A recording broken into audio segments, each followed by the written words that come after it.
But like, how many movies do you think there are? 5. Nope, more. Really? You're really close. 7? 6. There's 6. Okay. Yeah, but think about that. There are 6 step-up movies. Yeah, and how many Cinderella movies are there? Too many. Well, yeah, but they're all literally called. It's not like Cinderella, another story. Oh, I guess there's there's another Cinderella story. And what's the one with Hilary Duff? A Cinderella story. A Cinderella story. Yeah, it's just called a Cinderella. Then story. there's Ever After. Well, yeah, but it's like, but you wouldn't really consider that to be like a Cinderella franchise.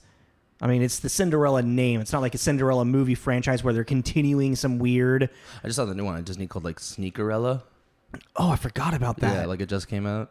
No, I feel like that's an older one. That sounds familiar. Really? That's ringing a bell. It's like that triggered something in my brain. But no, like okay, so I forget what came up, but I was just like Step Up came up into my mind, and I was like, yeah, there. And then I was like looking at something, and I saw like Step Up, and then another name, and I was like, how many? So you said there's 6? Yeah, 6th one was made in China, and it came out in 2019. I don't know why, but I'm just taking the franchise to like Fast and the Furious. That's kind of what I was thinking. I was like, it's like, how the fuck did this all? But like, welcome to the crew. Now you're gonna step up on the moon. You know, like, that was so great. Step up on the moon, and nobody does a moonwalk. But no, like they do. It's like challenges because of zero gravity. They can't. But then the hero of it finally is able to do it. Well, I was just like, I was like really curious, like. One, what the fuck the IMDb rating on most of these are, and like the most recent one has like a 3.9, and I think the 5th one, which apparently brings in everybody from the past Step Up movies together for a competition in Vegas on the moon. Like what the fuck? And that one's got like a 5 something. The first one is like a 6 something, and then they just went downhill, obviously, because you know they're just sequels that they're shallow dance movies. Yeah. But it just blew my mind. I was surprised. Like, I thought there was 3. I wonder what actually the longest running franchise is. James Bond. James Bond?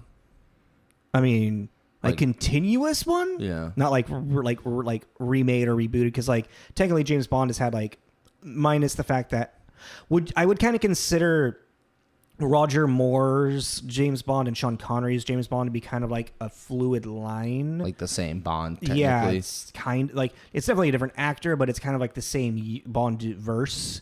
But like Pierce Brosnan's Bond is definitely kind of like a feeling like a different Bond like a verse. Reboot, almost. But then Daniel Craig is 100% its own Bond verse. This is speaking of, sorry, this cold open is going too long, but I have a question. Yeah, okay. And then we can... Yeah, actually, that's fair. Is the Burton... Are the first 4 Batman movies technically the same Batman? Is that actually... They're supposed to be, supposed to be... Wow, they really dropped the ball on that one. Oh, 100%, yeah. Yeah. I want to lead us in. Yeah, this is Tommy. This is Jacob. This is Tommy and Jacob's mixtape.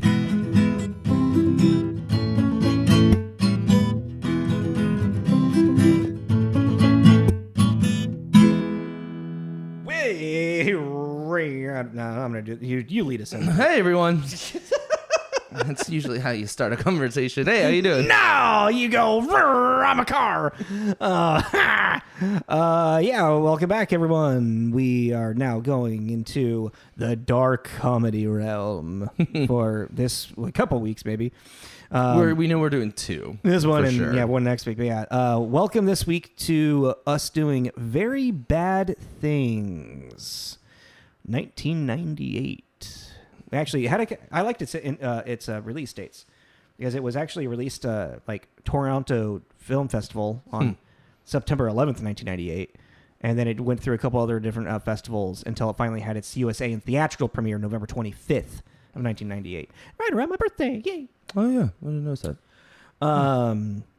It's got a 6.3 IMDb rating, a 41% tomato meter, and a 58% audience score. So mid-range, not so hot critical and audience reception, which I totally get, but I really liked this movie.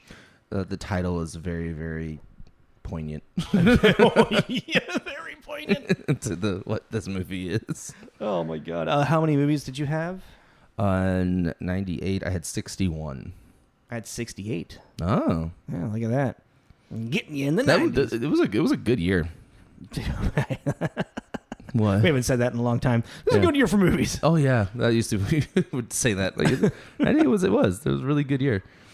Like Ants came out. I forgot about. There was actually a lot of movies that I was just like, whoa, yeah, okay, yeah. I didn't realize that Armageddon and Deep Impact came out the same year. Dude, yeah, That's crazy. it's like what was there was what was the other one that was like Volcano and Dante's Peak that people were confused together? Yeah. Yeah.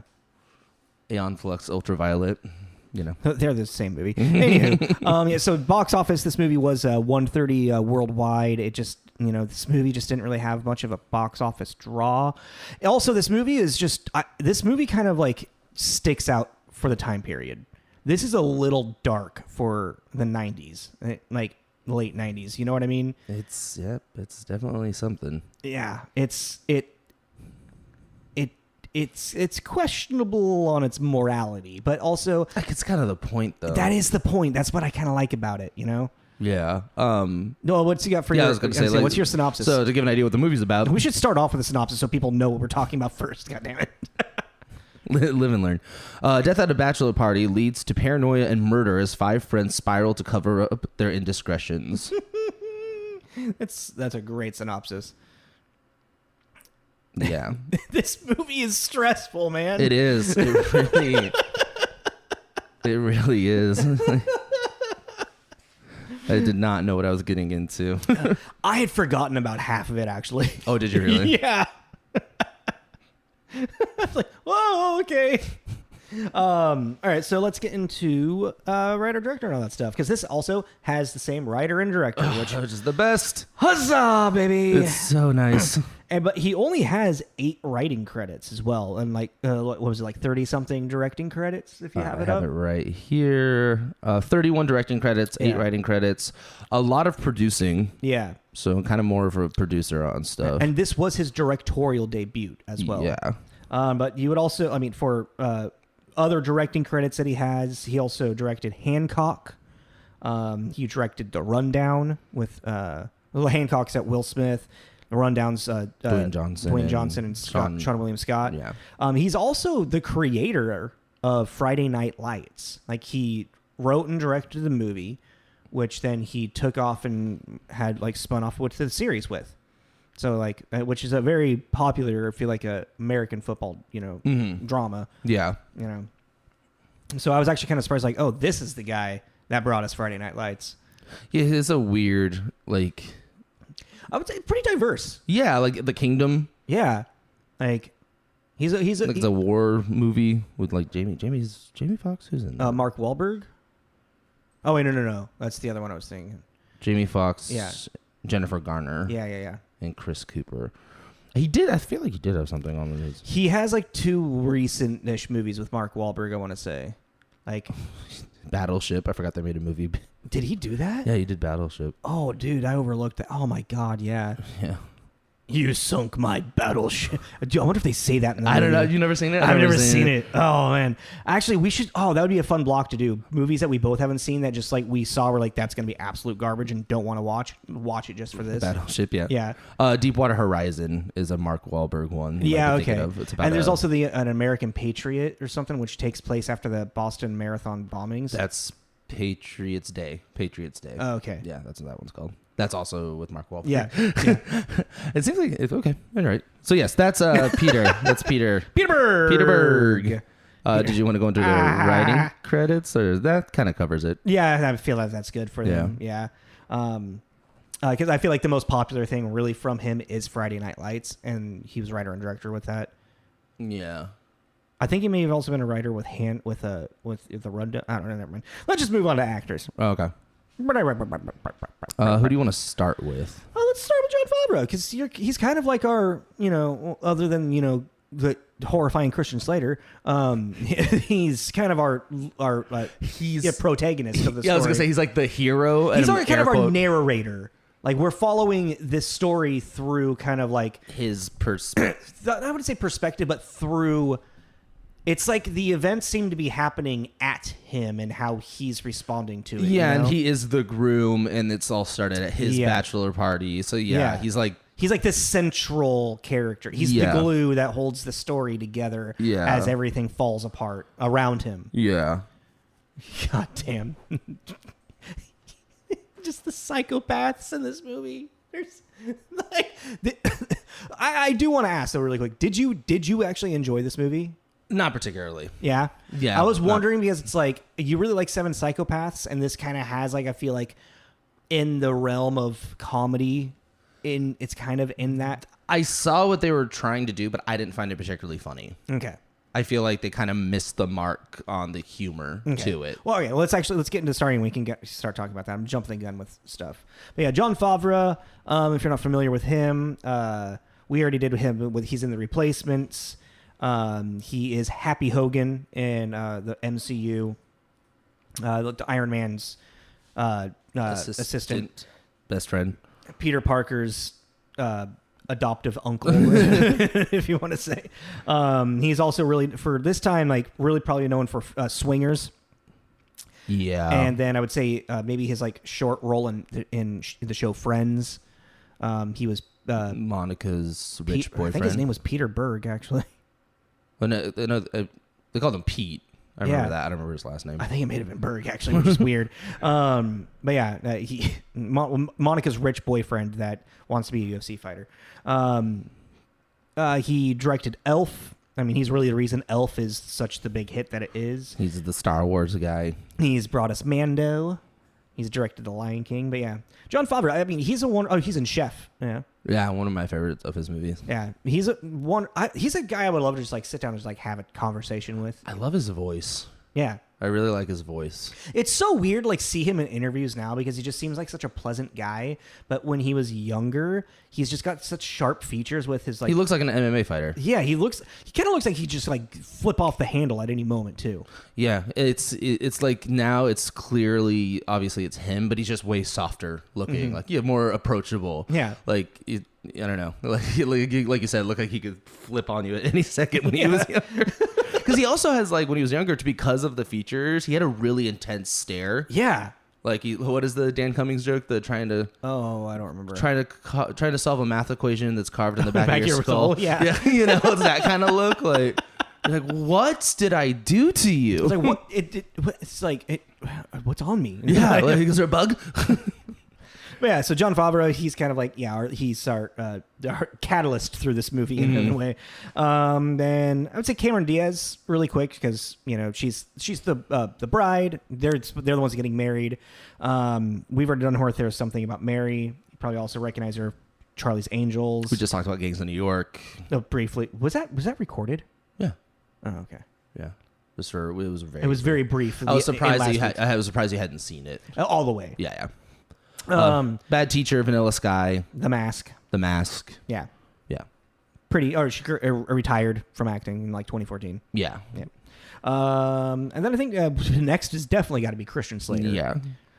Oh God, he's so good in this movie. Christian Slater is one of those people that's really, really famous to me, and I haven't really seen anything with him. Yeah, in it. Same. The only thing I can say that I've seen multiple times is Interview with the Vampire. I always forget he's in that. And because he's in it for like 10 minutes. Yeah, he's got collectively 15 minutes of screen time or something. Yeah. I think we're being generous with 10 minutes. I always associate him with Heathers. Yes. Because I mean that was kind of like his big breakthrough role. Also the movie True Romance, which I need to rewatch because I haven't seen that since I was a kid, and my dad should not have been showing that movie to me because I was like 9 when we were watching that. Broken Arrow. He does the voice for a character called Slater in Archer. I think he kind of technically plays a caricature of himself.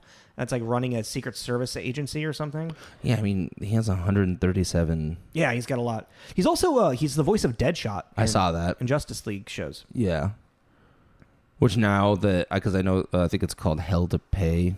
Yeah, and they made one called Hell to Pay, and it was like as soon as I read that, I was like, oh yeah. He's got such a unique voice that it works great for animation. Like he does a quick character in a Rick and Morty episode for the Vindicators. The one where they're mocking the Avengers. Oh yeah. Okay, I know what you're talking about. Yeah, I forget which his character's name is, but he's like the Iron Man who's like cleverly alcoholic, and Rick's like, I drink all the time, and nobody congratulates me. You want to move over to Jeremy Piven? You already want to just like do like the next couple of people just kind of quick, do you think? Yeah, we do. Let's start with Jeremy Piven. I think it's just like most notable for Entourage, really. I also know him from the movie The Goods. I know him from Rock and Roll. He also liked his birthday post. Well, if it was actually him. Yeah. It was verified his account. Yeah.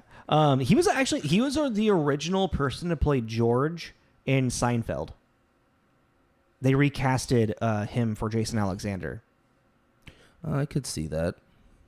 Like I think they filmed a pilot episode with him. Huh.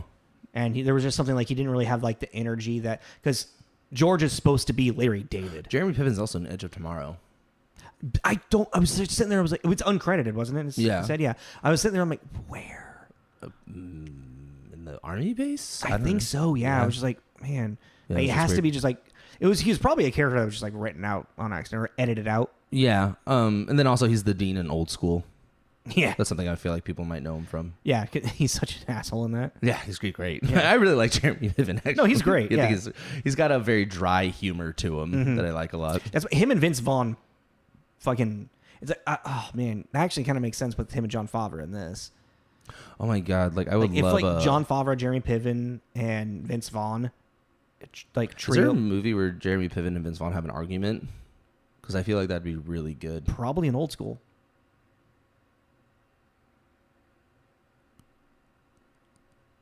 I'm trying to remember.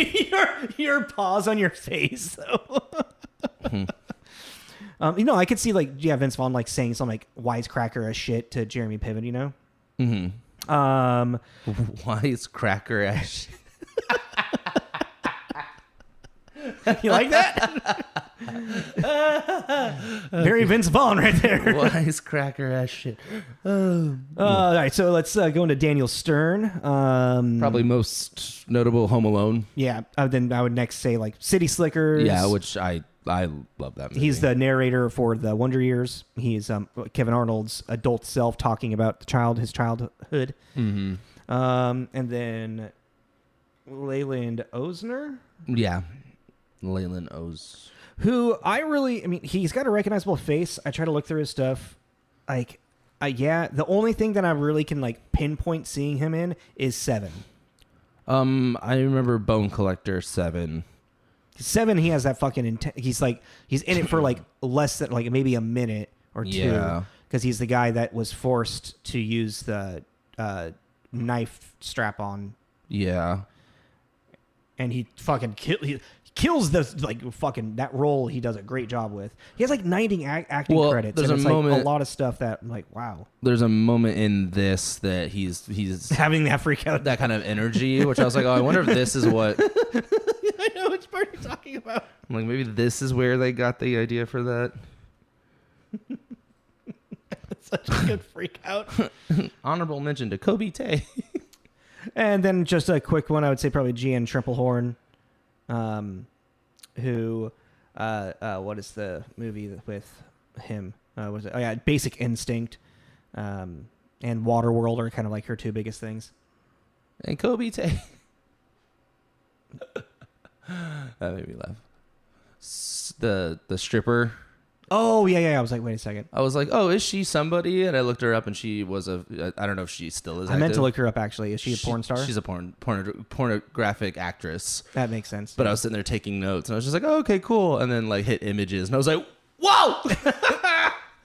My partner's like, what are you doing? Nothing.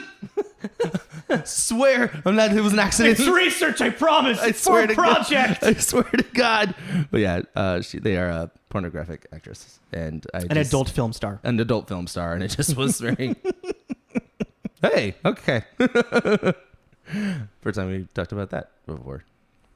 Yeah, I guess it is. Mm-hmm. It's not uncommon for movies to hire adult film stars for like minor roles where there's nudity because they're already comfortable with it, and yeah, it was just like surprised. And it's not like trying to get like some like major star to show their breasts. It's like, well, now there's $1 million contract and for her comfortability of this and whatnot. It's an adult film star is like, yeah, you get paid $10,000 to do other stuff. Like, yeah, I'll pay $10,000. I'll get $10,000 to show my boobs. Yeah. that was a fun little, oh, hello. That's an angle. It was just noon. It just was Too early. It was just really like whoa, okay. Never too early for that, man. What are you talking about? That woke me up. But anyways. All right, so what do you got for where you at in the reviews and stuff, buddy? So on Metacritic, there are 4 positive, 8 mixed, and 12 negative. I'm so happy that they were positive because I was very curious if there was going to be any. So the positive I picked was by... Dude, really quick, do you also have like dates when these were published? I can find them real quick. Okay, because that's actually something I'm kind of curious about.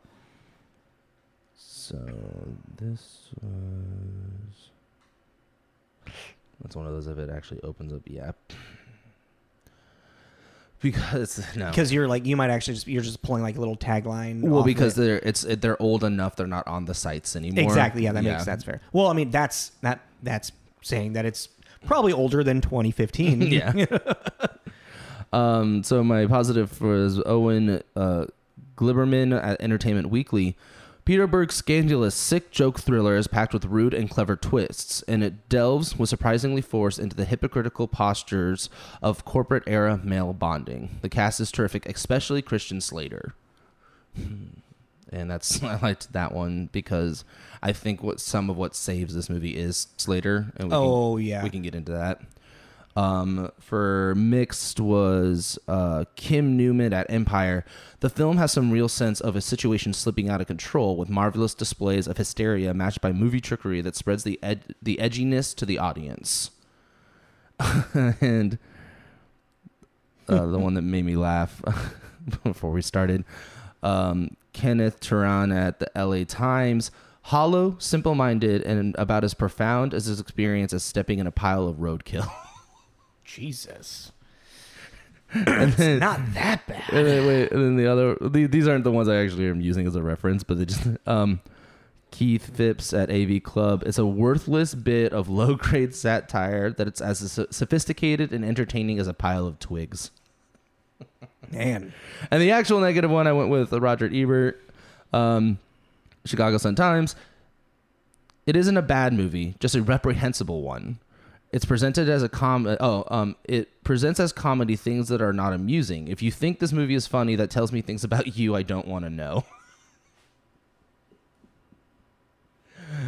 Come at me, Robert. Come at me. Like the highest, like they go to 30, but they all basically say the same thing. Yeah, I did read that little one with Ebert, which I mean, he's not wrong with that. It's like this isn't really a great movie.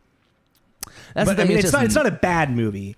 But it's just like that's why it's like I was trying to think of like what other really dark shit had come out in a comedic sense like this. Because like it might just be the way that this film was executed. That's why it doesn't really like pop super well. I think that might be a problem with it. But I feel like there's been a lot more darker comedies that have come out post this since like the 2000s and even like the 2010s. Like Seven Psychopaths is bonkers and dark as fuck, and yet I'm laughing through that entire movie. Yeah, I mean, I don't know. At the top of my head, I can think of a couple of things. Bring them up. I think one problem is that Slater does steal the show, but a lot of the time he's the only one that is ever given the opportunity to, because there's so many scenes where everyone's just screaming over each other that it becomes this hot glob of voices. Yeah. Until he walks in, he's like, "Everyone, shut the fuck up!" And then he has his whole monologue. All right, now you see, it's not a problem unless we let it be a problem. But it's like, especially like with like Daniel Stern. Like I was thinking about just him in Home Alone and his physical comedy that he does there, but then also his freak out in City Slickers when he is busted for having an affair with the clerk, and getting her pregnant. Him and I can't remember what the actress's name is, but their argument is amazing. Yeah, like freak out, like just screaming at each other, and he never really he has one. but it just didn't really like pop like Slater. I just feel like people could have gotten a little more. This movie, I mean, because this movie is messy, and It's messy, yeah. but that's also like the thing of it is that it is a messy movie. Well, because the situation is messy. Yeah, exactly. That's what I mean. Yeah, exactly. So like, that's like when it started getting to that point where they were like just at each other like fucking like bickering fucking hyenas or whatever, you know. I was just laughing through it because it was just like everything's falling apart. Everything's just fucking falling apart. And this movie just kind of turns into a thing of like how, like, what did I write down? It's like, it seems to, it's like it morally digresses as it unfolds. It's like each horrible event has to top the next horrible event. Like in a writer sense, like it's like once something happens, it's like the next thing that happens has to be worse than that in some way or another, you know? Mm-hmm. Because like from the accident to a flat out murder to another murder to another murder. To a framed murder suicide. Yes. Like, no, it's like oh yeah, sorry. By the way, this is gonna be a triggering movie. This movie's fucking crazy. There's gonna be a lot of stuff. This is a very dark. Like it's about people trying to cover up a murder of a stripper, basically. Yeah. And how it spirals out of control. So and like the way that it builds up to that as well, because it, like, I think the beginning of this movie, like the pacing of this movie is kind of weird because I feel like they take too much time kind of like exploring like, oh, they're going to be like, they're just partying and having fun. But you also want to kind of like establish this like world of like, this is a bachelor party. They're a bunch of guys, aggressive, you know, machismo energy and whatnot. well, at this time too, I think they're trying to make them look, they're just normal guys out on the town. You know, we don't need 20 minutes of that though. I think was the idea. Yeah. You know? Like that kind of like that montage of them on the town is just a little bit much. It's dated too. A little, yeah. Oh, it's very much a 90s type of montage. Yeah. And then even just like how long of them just like ranting at each other in the hotel room with the fucking Coke and alcohol. Oh, yeah, like I'm not gonna talk to my kids that way, you know, because my dad talks to me that way. I'm not gonna talk to my kids. You're like, we got it. Like, yeah, exactly. Like there's just like it takes a little bit too long to build up into the first accidental death. Let me put it this way. I was very uninterested in the beginning. I was very uninterested in the end. The middle, when the paranoia is rising, and they're all becoming unhinged. That's the best part of the entire movie. That's the most interesting thing, especially with Slater's like new age positive thinking. His spin to make everything okay. It was so unnerving because he's talking about like justifying murder, but it's very much like, I'm the positivity. I'm the lighthouse. I never go dark. You know, you're like, I'm the one keeping this ship together, guys. Yeah, it was I thought that was a very interesting take on this very kind of like. Well, it's interesting. It's like, because even like through the entire movie, it's like out of all, you have like the boys, and then you have like Cameron Diaz is like the, you know, doesn't like Boyd, doesn't like Christian Slater's character. Even like Daniel Stern's, what's his name? Adam. Adam's wife, Lois, she doesn't like Boyd.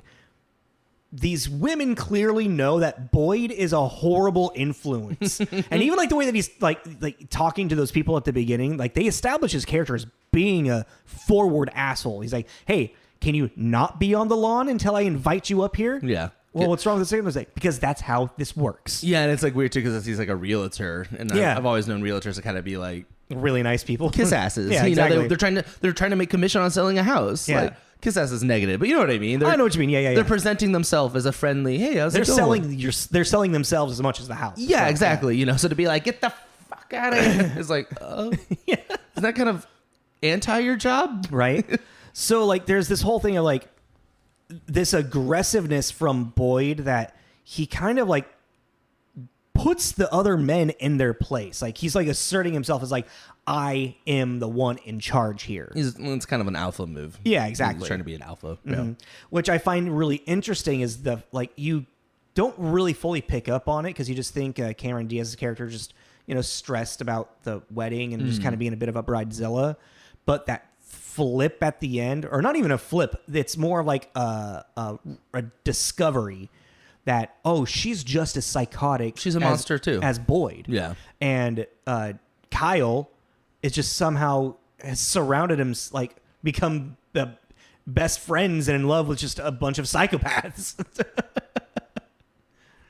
It's like, yeah, Boyd and what's her name? I don't know, actually. I forgot her name. I wrote it down. Boyd and Laura. Boyd and Laura are perfect for each other.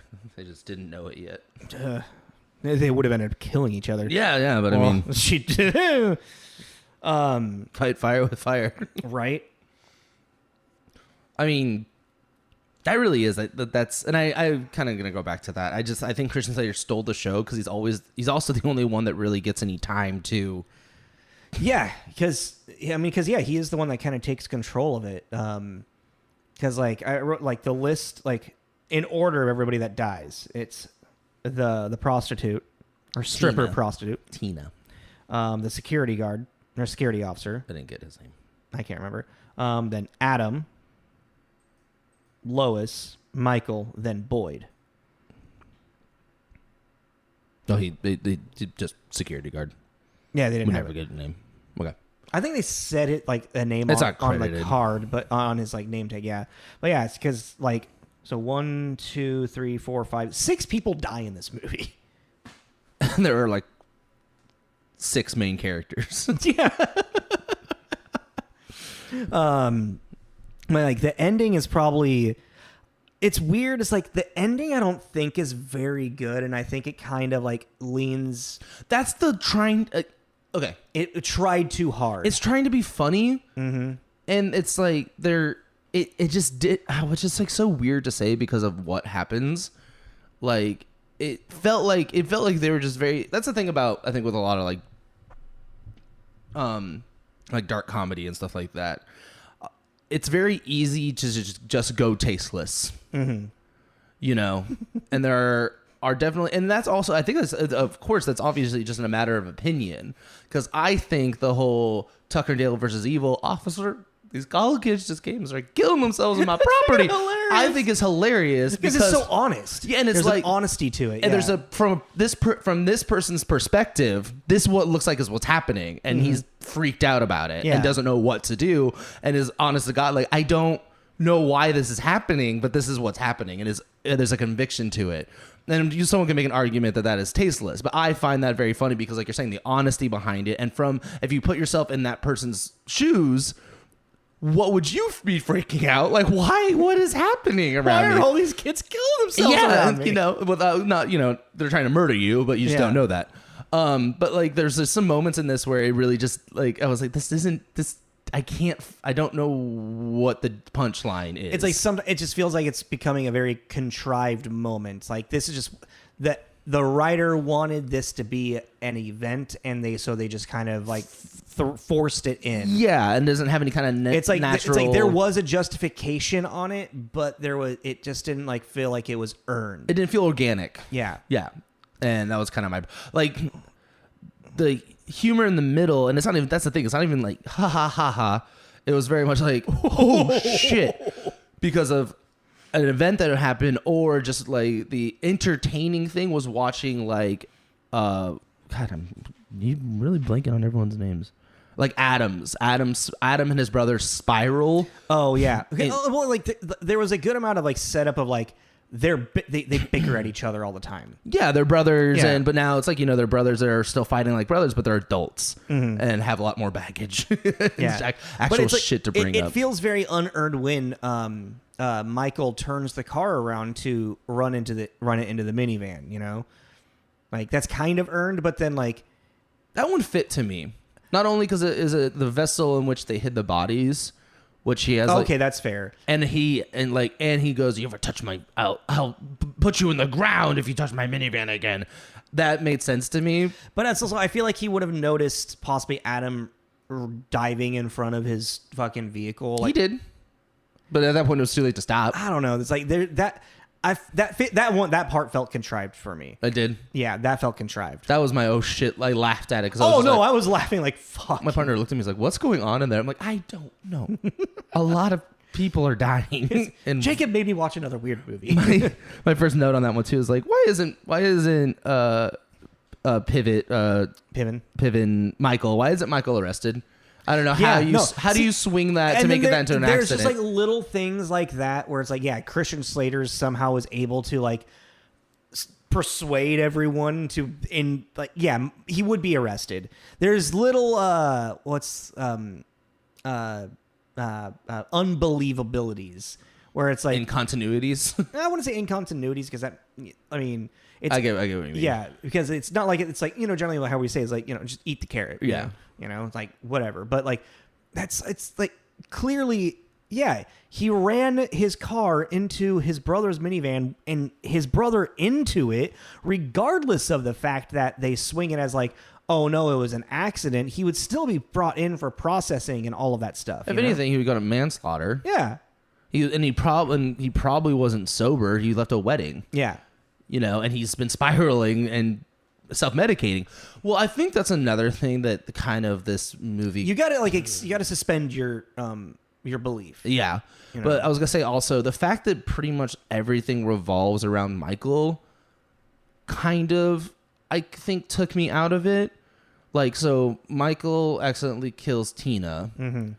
Guard finds out. So now Christian Slater Boyd kills security guard. And now back to Michael kills you know what I mean? They should have made it so like it's kind of like everyone does something so everyone has dirt on the other. Because at the end of the day, this all has to do with Michael.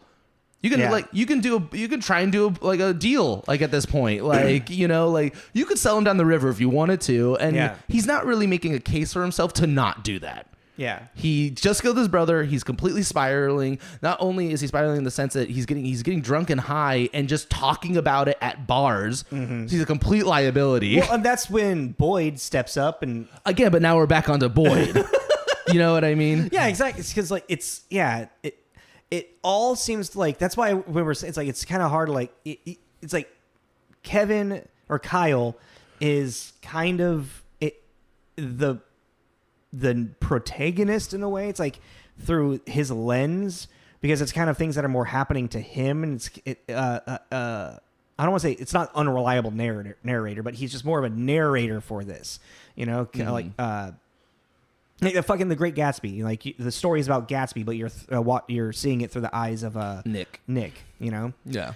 And even just like Laura, just how I love when he finally confesses to Laura about what happened. That was what I was just about to bring that up too. Go ahead, because I have a note on that. He finally confesses to her, and she's just like, all she's worried about is the wedding. This movie's icky. Yeah. Like what we just watched? We were talking about like The Boys, and there's moments in it that are just, ugh. Yeah. It's like the more and like the most important people for like Kyle's life right now are just psychopaths. Yeah. Like the man has a complete and utter breakdown about this. He finally snaps, so she's been keeping it together more or less, and her only concern is the wedding. And it's just like, he just said that they murdered 2 people. Well, manslaughter 1, and then murder second. Mm-hmm. And their friend. The reason you have these children is because the brother murdered his brother. Oh, and she's upset because they're only getting $14,000 out of life insurance. Yeah, money. Instead of the $100,000, it could have been. Oh no, it was going to be $500,000. Oh no, it was going to be $500,000, and then it went down to $100,000. Well, then he lapsed on his last payment, and then he had another $500,000. I know the house and everything was going to be $500,000, and it's like, oh, but then after all, it's 14. That was a fucking. I was laughing my ass off through that. Whoa, sorry about that, everybody. My computer had a blackout. A plug-in crash. Something went wrong. But we're back. We're back. Last time on TJ's. But yeah, so the whole they're losing all the money kind of thing. And like that, I think it's like just like, and then also the kids. Those 2 kids are just nightmares of children. They were fine, but then they lost both their parents. I feel like were they? Because like even like when he's like going to get the wizards. That was a great fucking freak out scene too, by the way. What the hell is a whizzer? It's like a Twizzler. Oh, okay. It's licorice. Okay, I googled it and I found some other stuff. I mean, it could have been their brand of 4 Twizzlers, and they didn't want to like pay for the. Oh, like maybe it wasn't even real thing. True. Okay. But they were just. I mean, they seemed kind of like just like in the back seat and whatnot, and like very loud and rambunctious and obnoxious kids. Well, like but clearly, yeah, like one of the kids is lashing out because he just lost his dad. Well, also like the song they're singing, he's like, "It's a disgusting song," and the wife's like, "You taught it to them, so reap what you sow," kind of thing. So yeah, while they're like talking with the lawyer and whatnot, and just this culmination of that leads to Kyle to have the freak out and admit everything to Laura. Yeah, like I was interested into the movie until the end of the wedding, because when she starts telling him what he's gonna do. Well, I was gonna say that whole Slater has one more like the best moment of Boyd was when he does the suicide murder. Oh, and he gets in the car. There's like it's also beautifully shot. It's just like because it's like just that like you just see a silhouette get into the car, the light of the cigarette, takes a drag, and just explains. Michael was in love with Lois. Yeah, and Adam couldn't handle it. And that's what they were arguing about. And you're just like, holy shit. Like, this dude's got it planned. I mean, if you're trying to cover up a murder, this is the kind of person you want on your, right? Like, like, your team. He is thinking a couple steps ahead. Yeah. Also, but about that as well is when because like, after Adam gets ran over by the car and like he calls for Lois to like be in the hospital room for him right before he dies, he whispers something into her ear, which I'm thinking now is like, I left a note for something in the office. Yeah. Because then she calls up Kyle and she's like, what is this note that Adam has about a prostitute in Vegas? I'm confused. Goose. God damn it, Jeremy Pippen. It's like, what is he saying? What does that mean? What does that mean? Goose. Goose. That it's like I know exactly what he's saying. And he's just popping pills. And yeah, so then like Lois pulls them all in, and you can tell just like nothing happened. Boyd is ready to fucking murder her. Like he's got a hand on a knife handle, and he's like, and then finally, just like I forget exactly. No, that's right. Fish stands up, and he's the one who's like, Adam had sex with a prostitute in Vegas. And this is another one of those icky moments, and this is actually kind of good writing, because then it also speaks to Boyd and what he is at the end of the day. But like, they could have like perfect, Fish, boom, yeah, that's it. That's what he was talking about. He was guilt-ridden. Yeah. And even then, that's what they were fighting about, because Michael was upset that he had done that. To you could have made it very easy. Exactly. But then Boyd makes it like that he had a but he's had a prostitute problem. Like he loved his prostitutes. He's addicted to prostitutes. Yeah. And it's like you just utterly destroyed the character of this husband to the wife. Yeah. For what? For a weird little game in your head that you're playing. Yeah, because I think for him, it's like, we got to sell the story more. Yeah. It's like, and you kind of overdid it because she's like, I don't believe you. Yeah, exactly. It's like, and then you oversold it. And then. Because then that also makes sense for why he was acting so weird. Exactly. Because if he had a problem with it, why did he suddenly feel guilty about it? Yeah, exactly. Yeah. It's like, he had a complete personality change after that trip, and it's because he cheated on you. Yeah. Exactly. And we're his friends, and we don't feel great about it, but he swore us to secrecy, and we're sorry, but that's what happened. Yeah. And then boom, there you go. Yeah, there we go. Problem solved right there. Except for who would have had the next mental breakdown, which Boyd. But then what I love next is that Boyd gets Kyle to take Michael to. He's like, just take him to the bar, get him drunk, basically to have him to help him go to sleep. Yeah, but.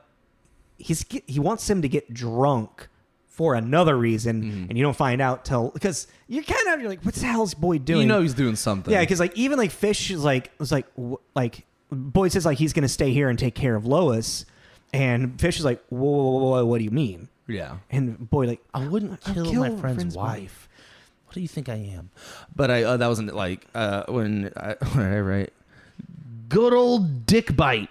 Yeah, right. I was like, oh. And then, but I mean, and then I don't know. How did you feel about the whole at the wedding, Boyd suddenly bringing up the insurance money.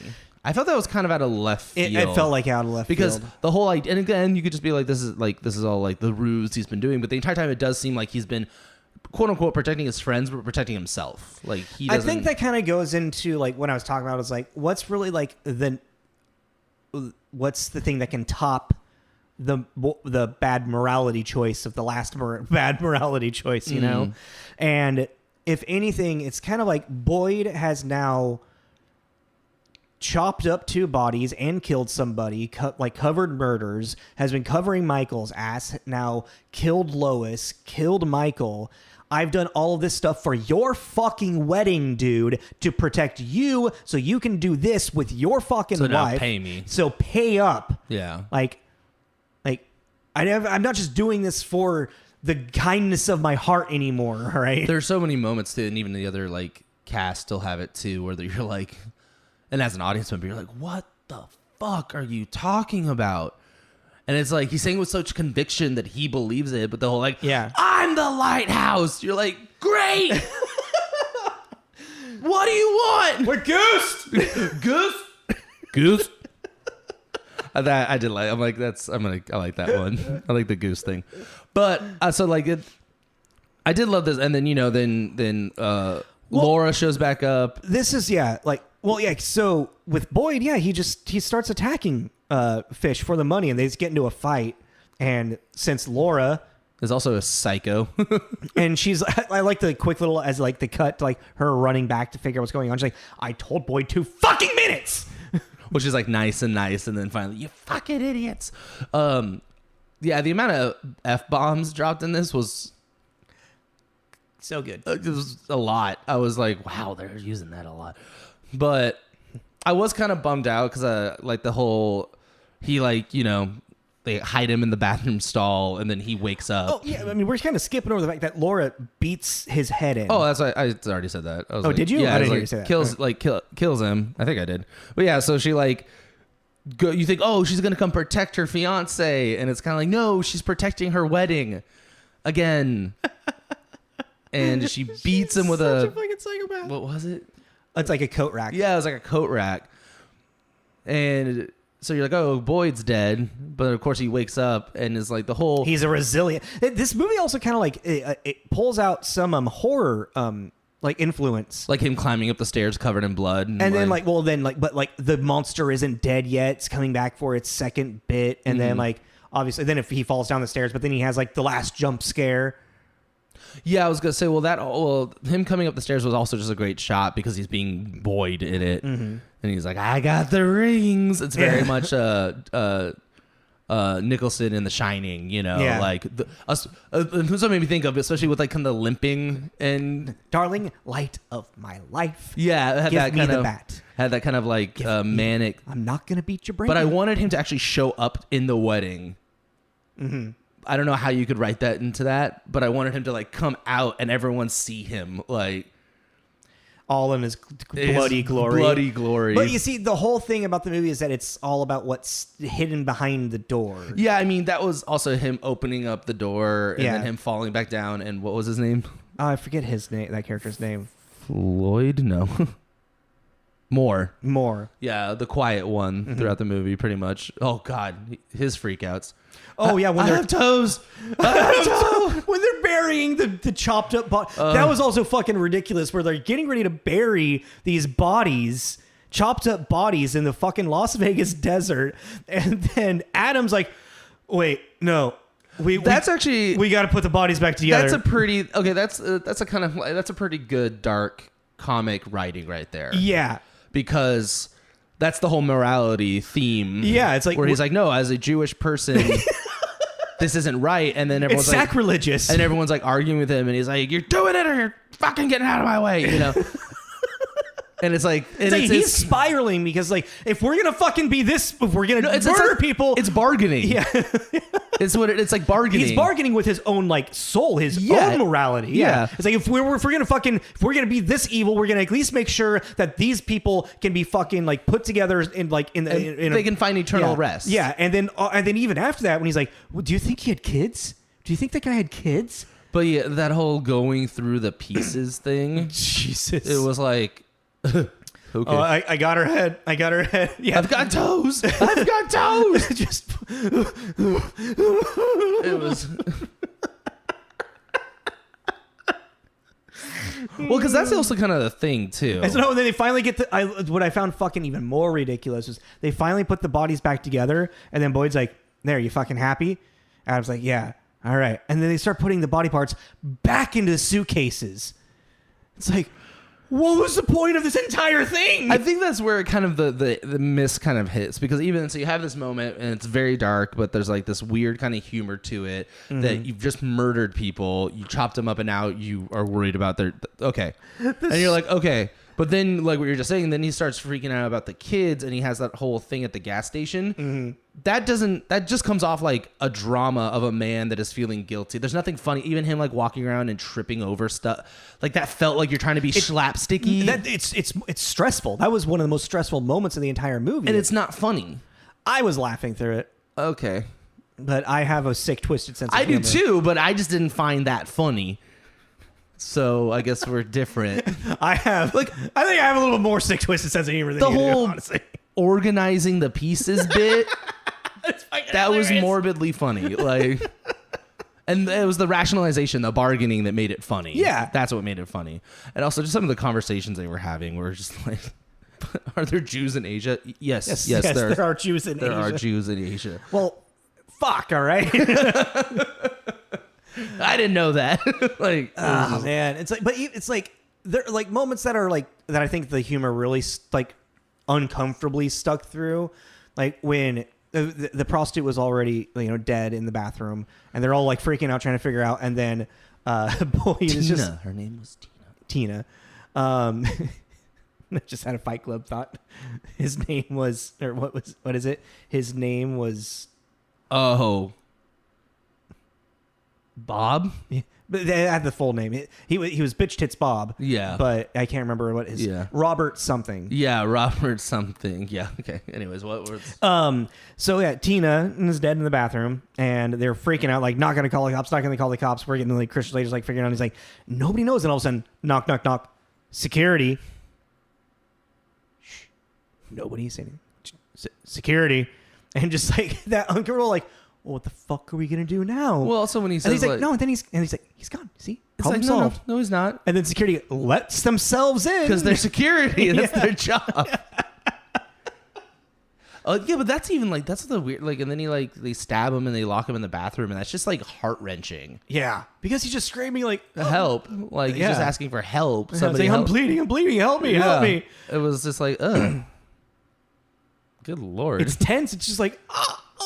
Which I think in a weird way, if you think about like that moment, you clearly see how wrong Boyd is. Yeah, he's making all of this like right stuff, but like security shows up and he's like, oh, you see, like they're gone. And then they come in. He's wrong.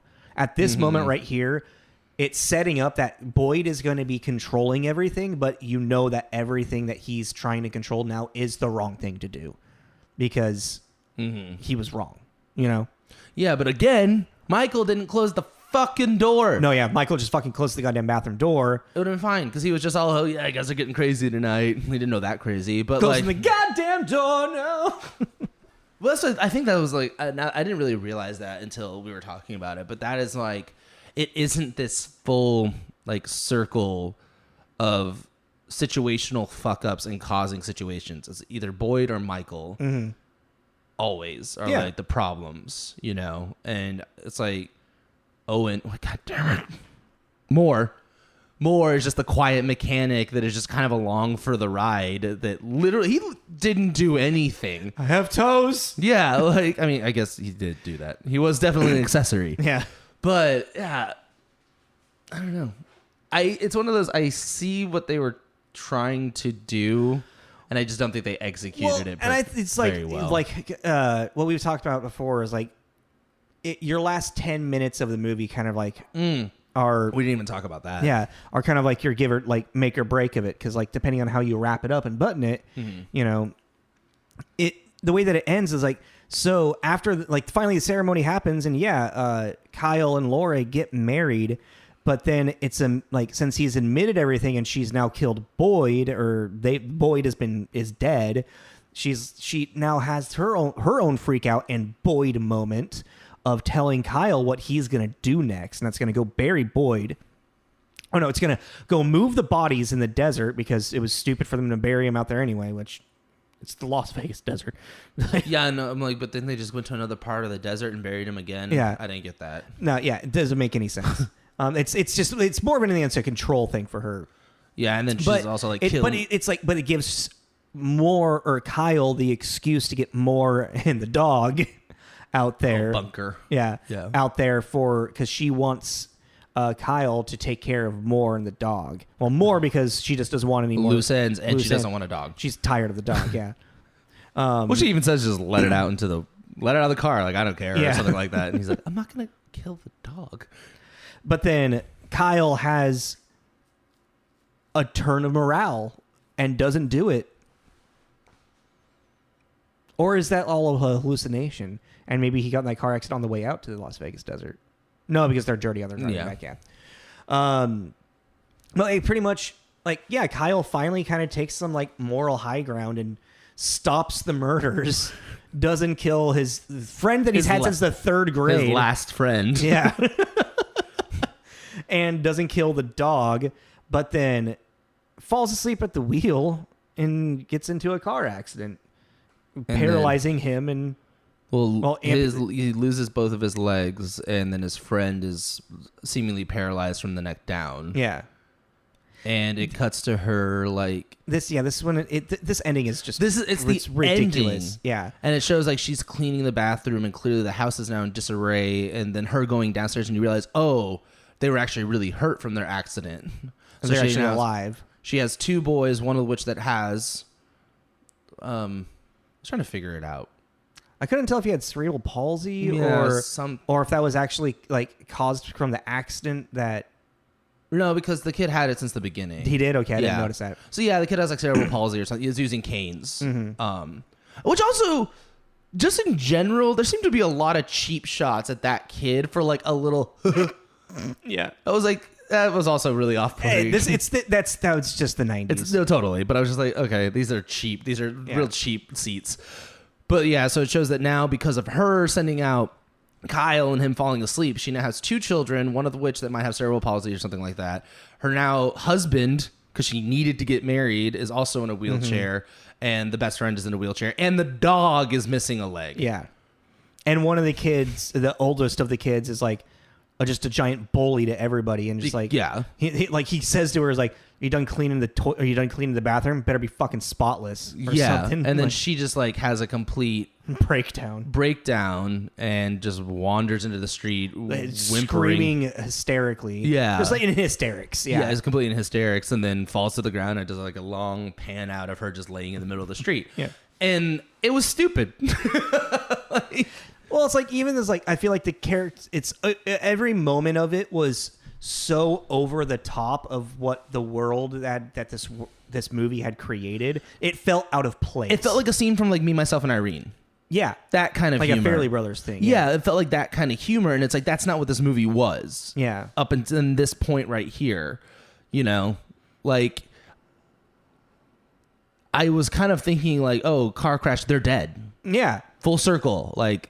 These last 4 days have been nothing but a shit show. Kind of is fitting that would have been a better ending in my opinion. They die. Some type of denouement of just seeing Laura with the lawyer, and now maybe something weird now she has to owe a bunch of money because of their mistakes. Excuse me, sorry. Something like that. Burn after reading type of ending. Yeah. Just the ending was just really okay. So what did we learn from this? Yeah, nothing. Well, because that's also there before the car crash. I don't know if you remember, but there's that whole thing that. When he's remembering what Michael was talking or Adam was talking. Yeah, about. That Adam was talking about. It's all about the little trees. Yeah, or even the whole in the. Hindsight of our atrocities, we will make sure to do better in your eyes for the rest of our lives. And if they had died right at that minute, it's you can't make it, a life doesn't equal a life. You know what I mean? Yeah. It's like, you can't make up for this. This is done. You have a bunch of people have died because of your stupidity. It was actually strangely poetic for the moment. Yeah, like, it actually, if they had just like died at that, you'd be like, oh, okay. Yeah. You know, but then to do this weird little... Especially with him, like, he's finally taken the moral high ground, and then what's the next thing that happens? He accidentally gets... an accident, actually. And you know, then he dies on another accident. Yeah, and just like, you could have killed him and kept Moore alive to finally... Because he was talking about going to the Arctic, and he had a plan of, like... Yeah. A fresh start, you know, especially for the one that really wasn't involved in anything, was just happened to be at the wrong place, the wrong time kind of thing. It's like, that would have been very poetic, you know, and do a little, like you said, like, show her like owing a bunch of money and having the kids. But instead we got this weird slapstick falling out of a wheelchair like thing. And I'm like, what the fuck was that? Yeah, it's a really strange ending. I'm not really a big fan of it. I mean, I think it's goofy. I did kind of laugh with it and at it because of just how ridiculous it was, but it's just not, it wasn't, I don't feel like it's the right ending for this. I mean, you know, it's like, but you know, that could be a thing where it's like, maybe there was more of a different ending. And well, this movie, I mean, who knows? I kind of want to watch the movie that it was compared to, Stag. Oh yeah, I saw that. Maybe Stag has more of a darker ending like that, and they were like, well, we can't have that ending. Someone already took it. Oh, yeah. Because what, Stack came out in like 97? Yeah, it was a year before. Yeah, that's true. But yeah, maybe. Well, we don't know about that. But but I mean, of course, that's all just conjecture. But like, it's also conjecture. Conjecture. Thank you. What I'm thinking is like, it could possibly, like, maybe there was more. Maybe it was supposed to end with them dead and whatnot. And maybe producers were like, we can't have a movie where everybody dies. Like, come on, this is Hollywood. Oh yeah, there's a whole bunch of stuff. You know, like, it would be interesting to watch Stag and see if that ending would have fit in a way. Like watch Stag. Oh, and see whatever ending Stag has, and see if like, that could Stag fit in itself as like, I read the synopsis of it. That is two women, like, the people end up kidnapping one of the strippers and holding her hostage.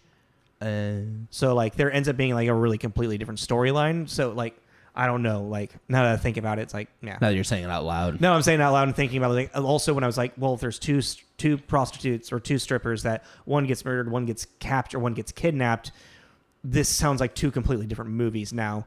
Mm-hmm. You know? Yeah. Except for this, I don't know. Yeah. But yeah, no, I don't think the ending was very good. I think that's what really makes this movie. Well, this movie could have had maybe a 7.0 rating on IMDb. But because of the ending, really, and some other things, pacing issues. Yeah, like the pacing, like the beginning, and there's problematic things in this, but that's 90s. Like, yeah, I mean, I guess we can get into rating it. Yeah, I mean, yeah. I honestly, like, objectively, I give this a Gremlin. But on a personal level, I'm going to change it a little bit because I see because Slater was great. He was very entertaining, even as I love me a good villain, and he was a very captivating villain. Yeah, like I was saying earlier too, the whole new age, making it, what is it? Power of the universe, kind of. This is my the power of you. Yeah, the power of you, and like, but adding it to like a serial killer, like a sociopath kind of thing was interesting. This is a Mogwai turning into a Gremlin. So like a Mogwai that's eaten after midnight. That's what I was gonna say. Yeah. Because, and I only do that with this, and I've done it before, and so I'm not gonna like stop doing it. But it's like I can see the potential. Yeah. That it could have been, and it just didn't hit the nail on the head. mean, I don't think this movie is. Like, I think it was all pretty well casted too. Yeah, no, it's really well casted. I think it's actually well performed for everybody. I mean, Jeremy Pippen, Ghost. Yeah, Ghost. Leland Osner and his like freakouts and his silence, like John Favreau, like the intensity of his eyes and how he's like just trying to keep it all together constantly, just like he's keeping it all behind the veil. You can hear him screaming in his brain. Mm-hmm.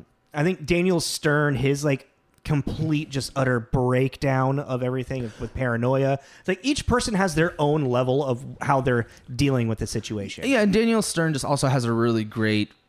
He's also very fun to watch because of his physicality. Yeah. how he interacts with the scene and the cameras and everything. He's very like, I don't know, there's something I really like about his style of acting. Yeah, since this movie kind of actually incites like a little bit of emotion inside of me out of like stress or humor. If you're an anxious person, don't watch this. Like I definitely like it's definitely not a Gremlin because of that. Like we gave Reign of Fire a Gremlin because that movie was just kind of boring to watch. Yeah, like at the end of the day. Yeah. It was like, yeah. But again, we gave it a little bit more because... No, I think we settled on a Gremlin with it. Did we? Yeah. I thought we did After Midnight with that thing. No, I'm pretty sure we settled on a Gremlin. I'm going to go back and listen to the end of that. But anyways, but it's like, I thought we just gave more points because of... Nah. What the fuck is his name? Matthew McConaughey. Thank you. Oh, hello. That's right there. That would've been great. I hope I picked up that sound. That'd be cool if I got that on camera. Head butted the fucking mic. All right, so yeah, okay, we'll agree. Yeah, it's a Mogwai that's eaten after Objective, midnight. and I got Ebert in my head. Like, yeah, it's not a bad movie. It's just reprehensible. yeah, I mean, that's like such an on point thing to say. You know, like it's just so, if you like this movie, that says things about you I don't want to know. Like, okay, yeah, come at me, Ebert. Let's do this. I don't love this movie, but I think it's fucking.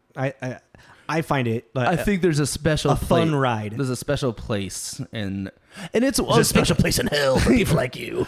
It's actually, this is like one of those things that we've talked about before too. Like in the sense of if you're teaching a class and you're doing an entire segment on like dark comedies, It's like what worked, what didn't. yeah, this would be a good one to show and be like, so let's now as a group dissect this, Yeah. and talk about what makes a dark comedy and what doesn't, you know, Yeah. what becomes just tasteless and what becomes an actual kind of clever satire of What is outdated? What is yeah, you know, you could actually really pick this apart and really talk about what works and what doesn't, which Yeah. we only have an hour-ish, so we can't Yeah. really get into it. But like that we were saying, like the ending, it's like wrong movie. It's like this doesn't feel like, this feels like it was made for something else. Like, Yeah. just happens to be the same cast. Interesting to see Cameron Diaz play a bridezilla. Like she's kind of like more of a minor supporting role in a very different type of role that I've really ever seen her play. And the closest thing I think is just like how awful of a person she is in Bad Teacher. Oh, that's what I was thinking. Like, because she's usually like America's sweetheart kind Yeah. of like vibe. Oh, but then there was that one movie that she did with I forget her name, but it was very raunchy. It's like a road trip comedy with her and her friend. Oh, I think I know what you're talking about. Yeah, that movie's actually really fun. I can't remember what it is now. Anywho. I just watched her as the other woman, and she plays like a corporate, like badass. Isn't that like a fair movie? Oh, what? An affair, like Yeah. There's like, she's one of three women. There's like the wife, the girlfriend. She's like the corporate girlfriend, same age. The wife is God, I love her raspy voice. George of the Jungle. Oh, Leslie Mann. Yeah, Leslie Mann, and then there's like the 20-year-old hot. That's got. Oh, she's a model that's got really big boobs. Yeah, and they Kate Upton. I don't remember. No. But then the three of them discover each other and like, you know. Yep. Well, I mean, all right, we should be wrapping up. Yeah. All right. So like, subscribe, Instagram, all that stuff. Tommy and Jacob's mixtape, TJ's mixtape.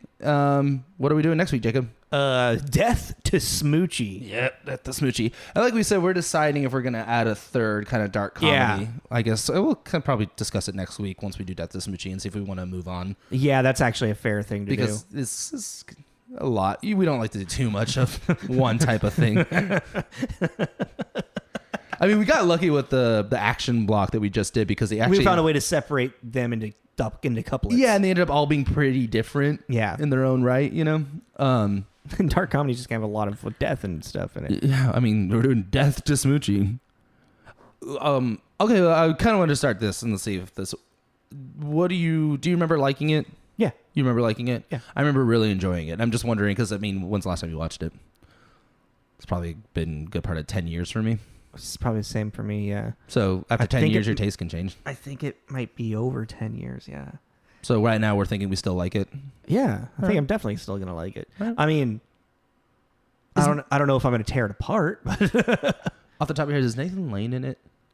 I don't think so. No, I don't have a weird memory of that. I've been trying to because I haven't looked up anything. I've been trying to wrap my head around like who the other like there's another strong male force in the movie that Edward like a Norton. third. Yeah, that I can't remember who it is. Oh. All right, well, we'll find out next week. Yeah. So yeah, please join us. Check out Death for Smoochie. Look at the synopsis, see if it's something that you're interested in, and watch it and come listen and see what happens. How we thought of it. Yeah, you know. All right, guys. I'd love to hear from you. This is Tommy. This is Jacob. This is Tommy and Jacob's mixtape. Bye, y'all. Goose!